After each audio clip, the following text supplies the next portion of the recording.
Today's video is about Mary Rabb. Unfortunately, I could not locate any photos of her online, so there's a few extra stock photos in today's video. In 1981, Mary Rabb was a 70-year-old widow living in Phoenix. When she was 9 years old, her mother had died, and while her father worked, she took care of her 7 brothers and sisters. When she was 15, she lied about her age and obtained her nursing license. She would use the money to put her sister through high school and business school. Her husband, Mary Rabb, was a retired cotton broker, farmer, investor, and rancher, and he was sick throughout most of their married life, and Mary would take care of him and would eventually manage their investments, stock purchases, and watch over their ranch. And after his passing in the early 70s, she would take care of all of the business dealings that he had. She lived alone with her dog Peaches in the Encanto Park neighborhood of Phoenix. Because she lived alone, her neighbors would occasionally check in on her.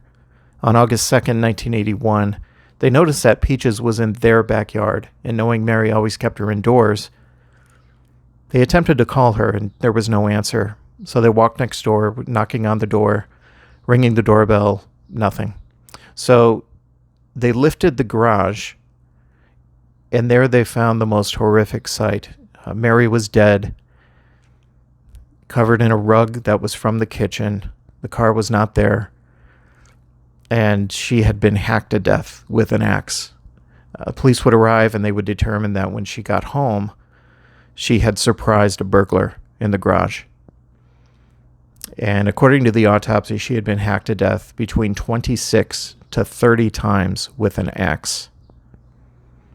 That same day, about 100 miles west of Phoenix, police would arrest a 24-year-old named Paul Clyde Leslie, and he had been driving her stolen 1981 Oldsmobile. He was also wearing Mary's blue canvas shoes and one of her rings. He was a former Marine who was unemployed and had been discharged from the Corps for misconduct in connection with prior burglary convictions. In September of 1981, Leslie would be convicted of first-degree murder and sentenced to death. However, in November, he won a new trial because of post-trial conversations by a Maricopa County Superior Court judge with relatives of the victim.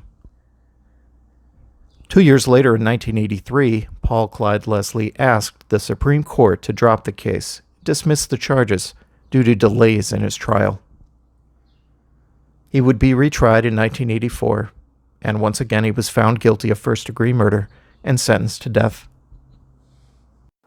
In 1985, he would win a new trial once again. The Arizona State Supreme Court threw out his conviction and death sentence, saying the trial judge should have interceded after the government lost key evidence.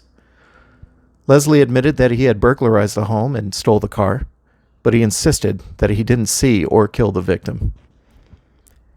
In 1986, Paul Clyde Leslie would be found guilty once again. However, he received a 28-year sentence. On February 11, 2014, Paul Clyde Leslie, 3 times convicted of first-degree murder and twice sentenced to death, walked out of prison a free man.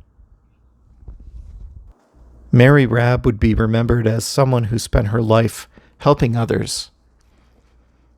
Her neighbors would describe her as a woman who was very cautious and aware of her surroundings, that she was not somebody who would just open the door to anybody. She was a very strong-willed, kind, compassionate, and generous woman who devoted her life to helping those around her. She is buried next to her husband, Faye, at the Greenwood Memorial Lawn Cemetery. This is the location of the home that Mary used to live in, as it appears today. Her neighbors had said that they had made an agreement with her that they would protect her since she lived alone. And there's the garage where Mary was viciously killed.